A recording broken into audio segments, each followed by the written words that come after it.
इस वीडियो में हम देखते हैं कक्षा 8 के गणित का प्रथम अध्याय जिसका नाम परिमेय संख्या है, जो कि बोर्ड पर लिखा हुआ है। इस परिमेय संख्या के बारे में जानने से पहले हमें यह जान लेना जरूरी होगा कि परिमेय संख्याएं किन संख्याओं से मिलकर बनी होती है। क्योंकि हम लोग बेसिक से इस परिमेय संख्या के बारे में जानेंगे, उसके बाद हम लोग कक्षा 8 के गणित के अध्याय बाई अध्याय, चैप्टर बाई चैप्टर क्वेश्चन को भी सॉल्व करेंगे। और जहाँ भी समस्या होगी मैं पूर्ण कोशिश करूँगा कि आपको उस समस्या से निजात दिला सकूं। तो आइए देखते हैं परिमेय संख्या के बारे में। परिमेय संख्याएं किन किन संख्याओं से मिलकर बनी होती है।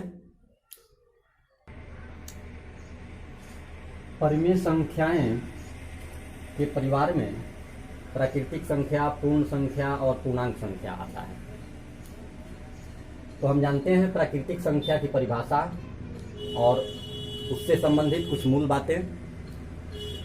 गिनती की सभी संख्याओं को प्राकृतिक संख्या कहते हैं। यह 1 से शुरू होकर अनंत तक जाती है। इसे ये भी कह सकते हैं कि 1 से प्रारंभ होकर अनंत तक जाने वाली संख्याओं को प्राकृतिक संख्या कहते हैं। इसे n द्वारा सूचित करते हैं। और सबसे छोटी प्राकृतिक संख्या का अगर बात कर लें तो सबसे छोटी प्राकृतिक संख्या 1 होती है। सबसे बड़ी प्राकृतिक संख्या का अगर हम बात करें तो यहाँ उदाहरण से हम समझ रहे हैं कि 1 से प्रारंभ होकर ये संख्याएं अनंत तक जाती है। इसका मतलब इसका कोई अंत नहीं है। तो इसलिए हम सबसे बड़ी संख्या का कल्पना नहीं कर सकते हैं। सबसे बड़ी संख्या कुछ भी हो सकती है, इसलिए उसे अनंत कहा जाता है। पूर्ण संख्या प्राकृतिक संख्याओं के समूह में शून्य को शामिल कर लेने से प्राप्त संख्याओं का समूह पूर्ण संख्या कहलाता है। लोग कॉपी कलम निकाल के इसे लिख भी सकते हैं या वीडियो को क्लिप करके रोक रोक करके लिख सकते हैं। जैसे भी आपको सुविधा हो उस तरह से लिख करके आप याद कर सकते हैं, इसको समझ सकते हैं। तो ये रहा पूर्णांक संख्या का परिभाषा। इसका उदाहरण जैसे हम देख रहे हैं कि यहाँ से लेकर यहाँ तक इधर की सभी संख्याएं प्राकृतिक संख्या हैं, लेकिन इस समूह में शून्य शामिल हो गया तो ये पूर्ण संख्या बन गया। यानी कि प्राकृतिक संख्याओं के समूह में शून्य को शामिल कर लेने से प्राप्त संख्या का समूह पूर्ण संख्या कहलाता है। और पूर्ण संख्या को हम W से सूचित करते हैं। इसमें बात करते हैं सबसे छोटी पूर्ण संख्या की। तो सबसे छोटी पूर्ण संख्या हम यहाँ देख रहे हैं कि सबसे छोटी शून्य है। तो शून्य सबसे छोटी पूर्ण संख्या है। और सबसे बड़ी पूर्ण संख्या की बात करें तो यह भी परिमेय संख्या, प्राकृतिक संख्या के अनुसार जिस प्रकार प्राकृतिक संख्या अनंत तक जाती है उसका कल्पना कर पाना मुश्किल है, उसी प्रकार सबसे बड़ी पूर्ण संख्या का भी कल्पना करना मुश्किल है। उसको भी हम अनंत कहेंगे। सबसे बड़ी पूर्ण संख्या अनंत है। अगला है जो परिमेय संख्या की फैमिली से आता है, पूर्णांक संख्या। तो पूर्णांक संख्या ऋणात्मक एवं पूर्ण संख्या के संग्रह को पूर्णांक संख्या कहते हैं। अब जैसे यहाँ आप लोग देख रहे हैं उदाहरण में ऋणात्मक और पूर्ण संख्या, तो हम यहाँ से लेकर शून्य से लेकर इधर की संख्याओं को पूर्ण संख्या कहते हैं परिभाषा के अनुसार। और पूर्ण संख्या के उदाहरण में भी आप लोग देख सकते हैं। पूर्ण संख्या के उदाहरण में हमने 0 से लेकर के अनंत तक की संख्याएं ली है। यहाँ भी 0 से लेकर के अनंत तक की संख्याएं हैं, परंतु इसमें कुछ ऋणात्मक संख्याएं भी शामिल हो गई है। तो ऋणात्मक संख्याओं और पूर्ण संख्याओं के संग्रह को हम पूर्णांक संख्या कहेंगे। पूर्णांक संख्या को हम Z से सूचित करते हैं। पूर्णांक संख्या को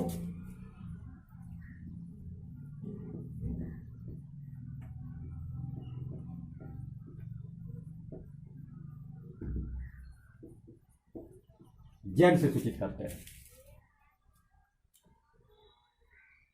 इस प्रकार हमने परिमेय संख्याओं के परिवार को देखा।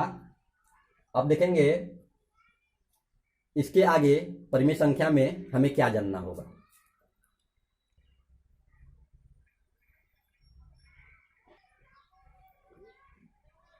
प्राकृतिक संख्या, पूर्ण संख्या, पूर्णांक संख्या से मिलकर बनी हुई परिमेय संख्या, जो कि हमारा चैप्टर है, हमारा अध्याय है, प्रथम अध्याय जिसका नाम परिमेय संख्या है।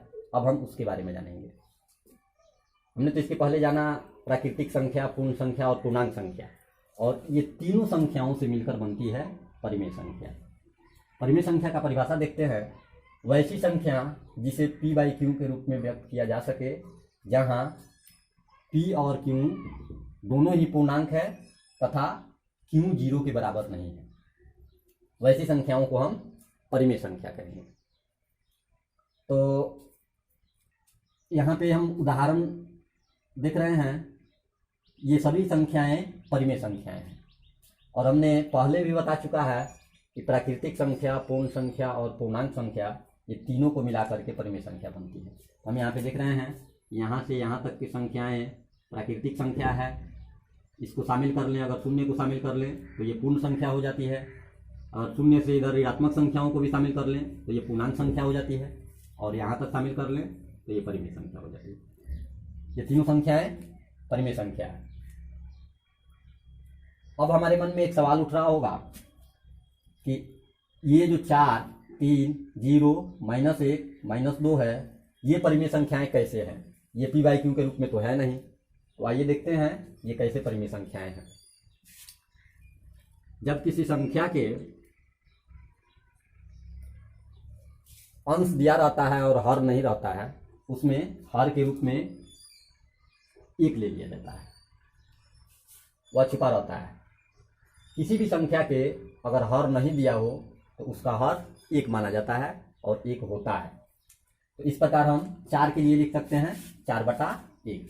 अब यहाँ हमारा 4 हो गया P और 1 हो गया Q, और हम देख रहे हैं कि 4 और 1 दोनों ही पूर्णांक संख्याएं हैं, और हमारा Q जो है 0 के बराबर नहीं है। तो परिभाषा के अनुसार वैसी संख्या जिसे P/Q के रूप में व्यक्त किया जा सके, जहाँ P और Q दोनों ही पूर्णांक हो तथा Q 0 के बराबर न हो, तो वैसी संख्याएं परिमेय संख्या कहलाती है। इस प्रकार 4 भी हमारा परिमेय संख्या है, उसी प्रकार 3 भी परिमेय संख्या है, 0 भी परिमेय संख्या है। ये देखते हैं 0 के लिए, 0 के लिए इसका हर नहीं दिया है तो इसके हर में हम 1 दे सकते हैं, और यहाँ पे हमारा 0 हो गया P, 1 हो गया Q, और Q को हम देख रहे हैं कि यह 0 के बराबर नहीं है, अर्थात 0 भी परिमेय संख्या है।